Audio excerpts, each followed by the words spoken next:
What's up, Travel Tribe? Welcome back. Thanks for coming back to chat with Travelanista. Today, we're going to be discussing how to stay safe for all of my solo travelers. All right, so first up on the list, we have research. Again, if you've been watching, you know we've been talking about research a lot, but this is definitely important for my solo travelers because you want to become very familiar with the place in which you are going to way before you get there. You want to know about customs, you want to know about any safety concerns, you want to know about how to dress when you're in this specific place. These are all things that you really need to know prior to you arriving at your destination. Next up, we have stay connected.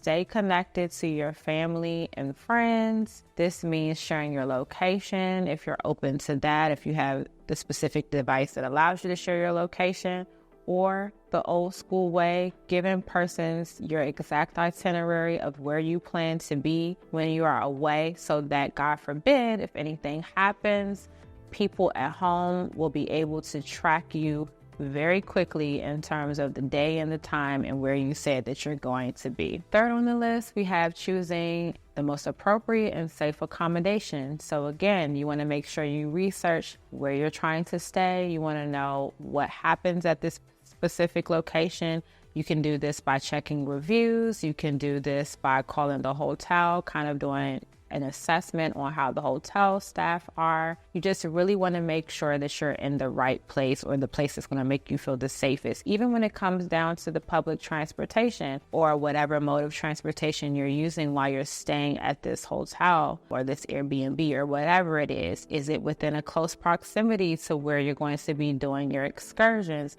or your sightseeing, so on and so forth. Number 4, very simple, but I'm going to say it anyway. Trust your instincts, trust your gut. If you are somewhere and you feel like you're uncomfortable, you feel like you're getting weird looks, you feel like it's some weird activity going on, if you are aware ahead of time because you've done that good research that I've already informed that you should do, and it's saying this is an area that's not safe or is sketchy, do not go. Do not feel so adventurous that you want to test it when you're somewhere by yourself. Not too smart. Make sure that you are following all of these things because, again, you do not know where you are at and you are not home and you are by yourself and we want you to make it back. That brings me to number 5.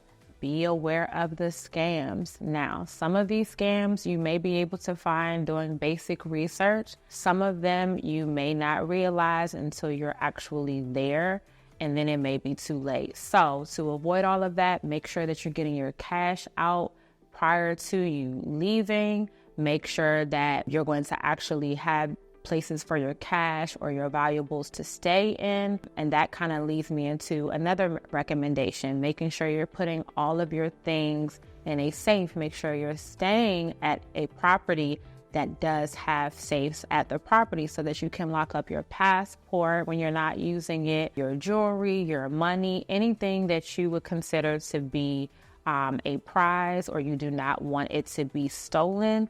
You're able to lock these things away in a safe place. Next on the list, I'm going to highly suggest that you stay sober. Now, there is a fine line between, just having a couple of social drinks and actually going over your limit. You know your limit, I do not. But again, I would advise you to stay as sober as possible because you want to be alert.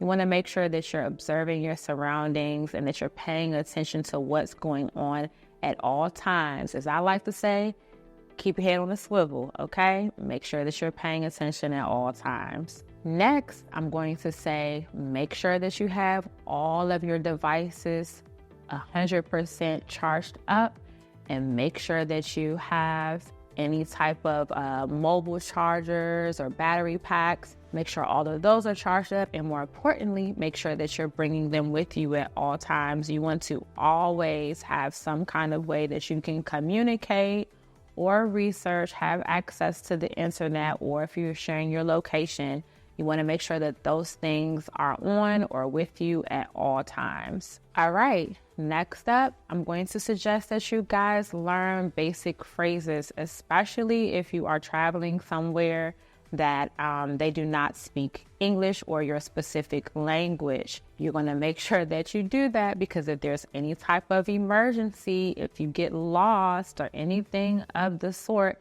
that you are able to communicate with someone that you are lost, or you're able to communicate with someone that you are having an emergency. And so you can do that by using Google Translate, or you can do that by quick Google search, or you can even download certain apps. If you do your research ahead of time, you can figure out what language is spoken so that you can, again, be prepared for the worst. And last on the list, guys, I'm going to highly suggest that you blend in. So that means when you've done your research to figure out what it is that you should wear when you're in this country or whatever destination that you're at, you want to make sure that you are dressed the same way that they are. You want to make sure that if they do speak a completely different language, maybe you're not speaking as often, because you do not want to stick out.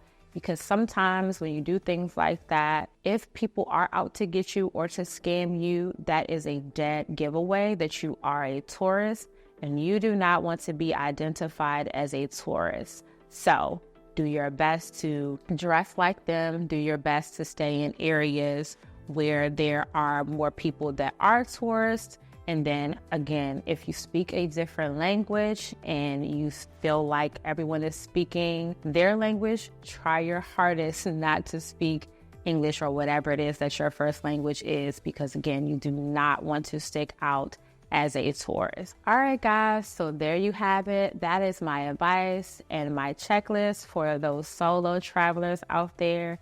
Good luck with travel. If you have any questions or concerns, feel free to drop them below. I hope you guys enjoyed it. Make sure you like, share, and subscribe. I'll see you next time.